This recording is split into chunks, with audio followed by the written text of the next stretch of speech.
Hello, and welcome to Sonia's Be Honest channel. Today I'm going to show you how I make my baked jerk chicken. This is not the traditional way of making jerk chicken, but when you like something, you make it your own, okay?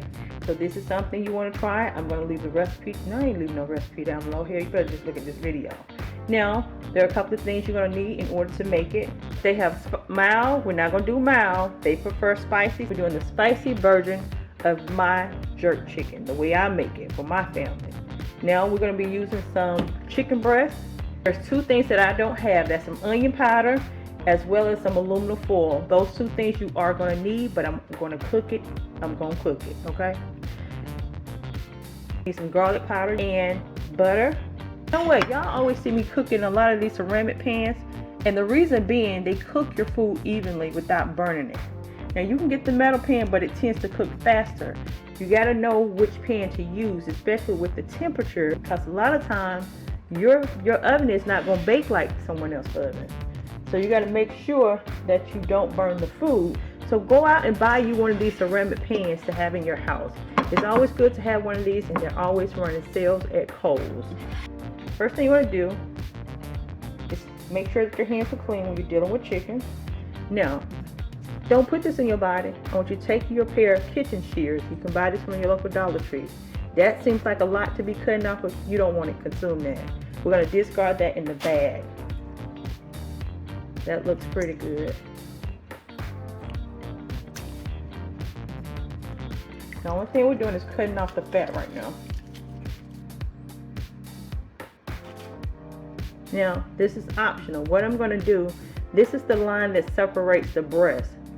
You're going to take your shears and we're going to go on the outskirt of that line, because that is a lot of meat to discard and we don't want to do that.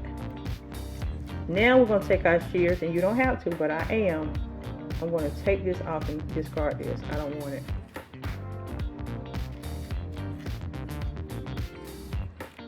That's why I like cooking at home if I can, for the most part.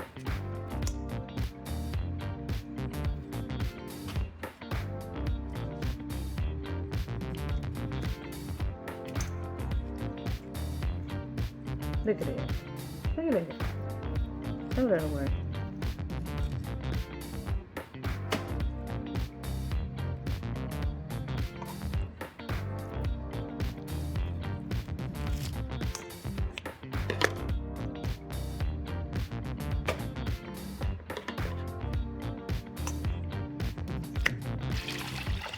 A lot of people say you shouldn't clean your meat. If you wash your onions, clean this meat, okay? We're going to take some salt. You only need a tablespoon. That's all you need. Fill your spoon up and sprinkle inside the water. Allow that to sit for about 5 minutes.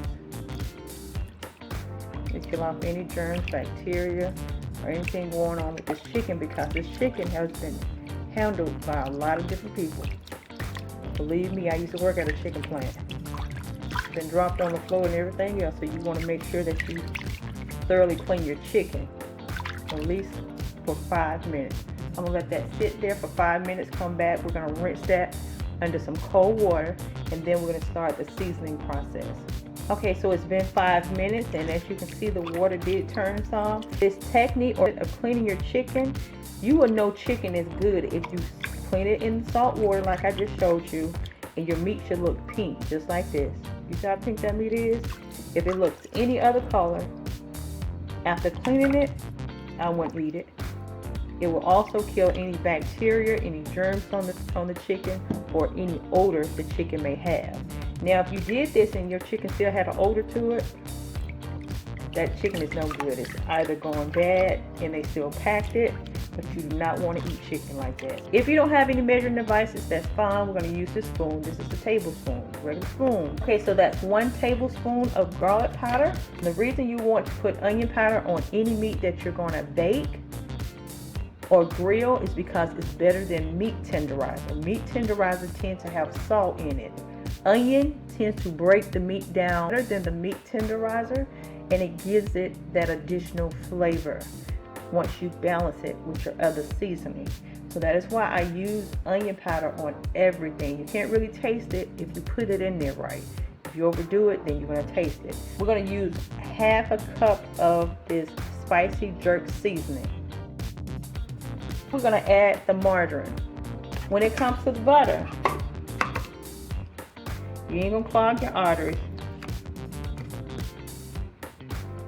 You don't clog your throat. You ain't going to clog your arteries.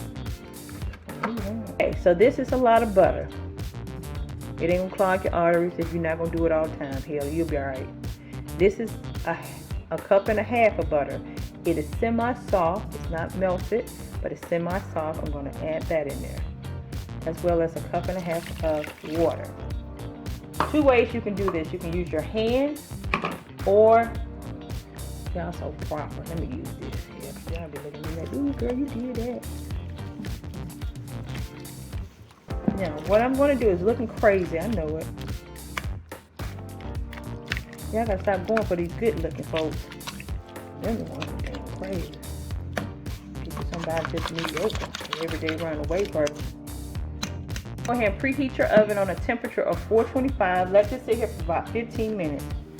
Let it marinate. Let everything work together for the good. For the goodness it's going to bring, okay? Not bring, but bring. Alright, I'll see you guys in 15 minutes.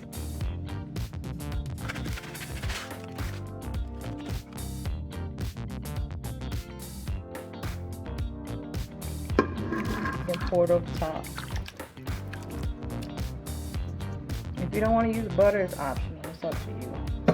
It's very important to do this. Although I may not have aluminum foil, I want you to take aluminum foil and cover the entire pan. So we're going to go ahead and place this inside of my oven. Do what you got to do.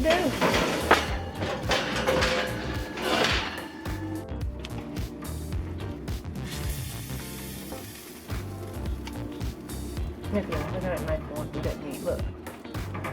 So let it cook for 30 more minutes without the aluminum foil. Okay, so that's how it's looking. Looking kind of ugly, ain't it? Look, it's not always a bad thing. Look at that meat falling apart. You better go try you something ugly. When I tell you this good. That's not how you make it. What the hell you? And see, what happens is that juice is going to evaporate. I can't even pick it. Look at it falling apart. I got a lot of seasoning on here. Lord have mercy. That's how it's looking. It's looking kind of ugly, ain't it? I know. I'm saying that's some ugly mess you made. Some ugly.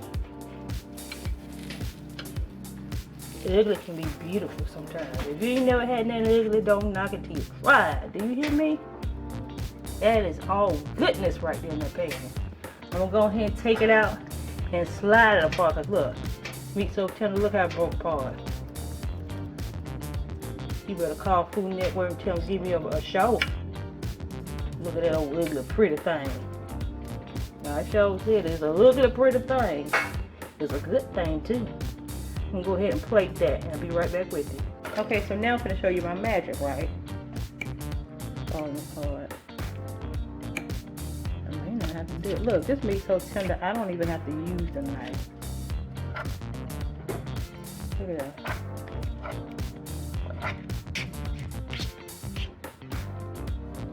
I'm gonna hold it with the knife and just shred it off with the fork.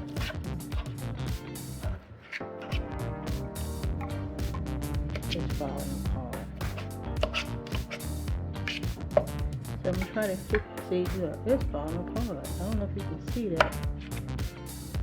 I'm not even using a knife, I'm using a fork.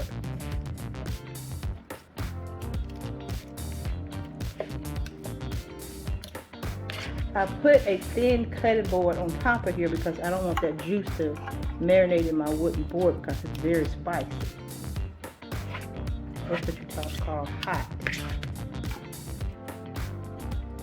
Look at that. I'm trying to pick it up in the spot. Look.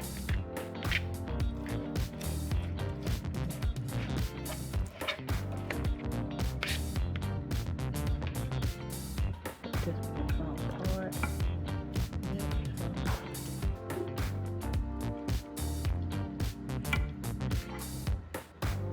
falling apart.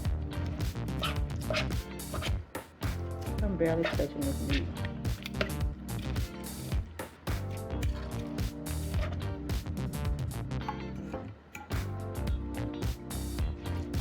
Good. Okay. So if I pour it back on there like that, I'm going to get a majority of that seasoning. Okay, I'm going to strain some of that juice, and I'm going to marinate this inside the juice and put this over a bed of rice. And what I want to do is take all of this greatness and slide it in here. That's all of my meat.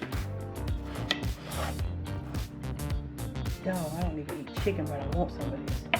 Now I'm going to take my colander and take the juice, pour over this. Just gotta hold on for a second.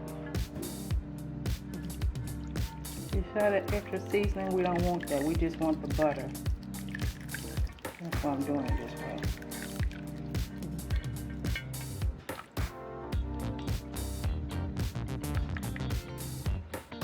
Now you don't have to discard this if you don't want to. You can save this for, cooking again to make some broth from this. It'll be really good. Okay, so there we go. There's our jerk chicken. So there you have it. My boneless jerk chicken. Doesn't that look ugly? So remember what I told you, ugly sometimes can mean good. And in this case, this is delicious. So I hope you enjoyed the time we've shared together and learning another way in preparing boneless jerk chicken. Sonya be on its way. Until next time, be blessed.